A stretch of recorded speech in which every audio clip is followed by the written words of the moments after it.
En 1919, los países vencedores se reunieron en París para preparar unos tratados de paz que remodelasen Europa, pero sus intereses divergían en algunas cuestiones. El presidente de Estados Unidos, Wilson, propuso un programa de 14 puntos para negociar la paz basado en el derecho de las nacionalidades a constituirse en estados, la destrucción de los imperios, la consolidación de la democracia, el desarme y la libertad de comercio internacional. Por su parte, los mandatarios europeos, más perjudicados por el desarrollo de la guerra, deseaban fuertes compensaciones por sus pérdidas. En París, se establecieron 5 tratados, cada uno de ellos dirigido a un país vencido. El más importante de todos fue el Tratado de Versalles, que establecía las condiciones de paz para Alemania.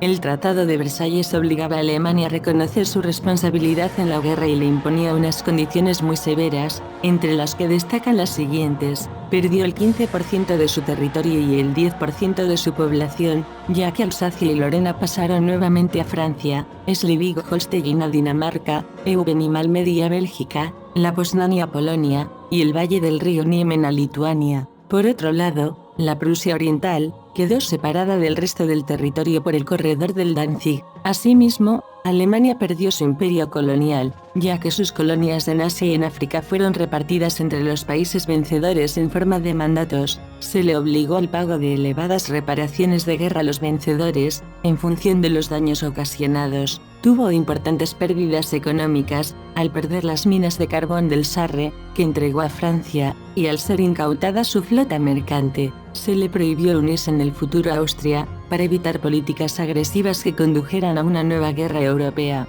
Y por último, se le aplicaron restricciones militares, limitando su ejército a 100.000 hombres y desmilitarizando su territorio. Este tratado fue recibido en Alemania como una imposición, un Diktat como lo llamarían los alemanes, y generó un importante descontento, que iba a tener graves consecuencias en el futuro.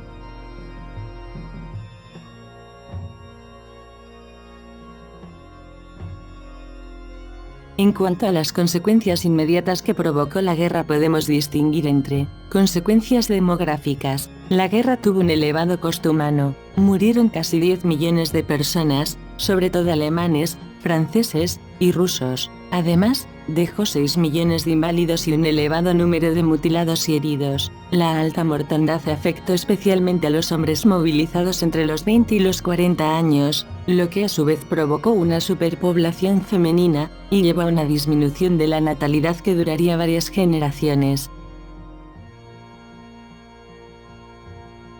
En cuanto a las consecuencias económicas, el conflicto empobreció a los países beligerantes. Muchas ciudades, campos de cultivo, industrias y vías de comunicación fueron destruidas. Se calcula que Francia perdió el 30% de su riqueza, y Alemania más del 20%. Las finanzas públicas de los estados quedaron completamente endeudadas a causa de los empréstitos de guerra, tanto en el interior, con la emisión de bonos de guerra, como en el exterior, con los préstamos adquiridos sobre todo con Estados Unidos. Además, se tenía que hacer frente a los elevados costos de la reconstrucción. La guerra significó la pérdida de la hegemonía europea en la economía mundial en beneficio de Estados Unidos, que se convirtió en líder de las finanzas. Además, la flota estadounidense sustituyó a la británica como redistribuidora del comercio mundial, y el dólar sustituyó a la libra como moneda base en las transacciones comerciales. El conflicto también benefició a Japón, que aumentó considerablemente su producción para hacer frente a los pedidos europeos,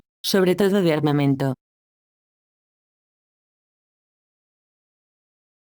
Por último, en cuanto a las consecuencias sociales provocadas por la Gran Guerra, destacan las penurias que vivieron gran parte de la población, afectada por una subida de los precios que mermaban su capacidad adquisitiva. Esta pobreza contrastaba con los nuevos ricos que se habían beneficiado de los negocios de la guerra como banqueros, comerciantes, industriales, exportadores agrícolas, etc., y que además hacían ostentación de su poder económico. Esta situación hizo aumentar el malestar social y las manifestaciones y las huelgas se extendieron por Europa. En 1919, en Alemania la Liga Espartaquista lideró una revuelta comunista inspirada en el modelo revolucionario ruso y liderada por Rosa Luxemburgo y por Karl Liebknecht. que sin embargo fueron sofocadas violentamente.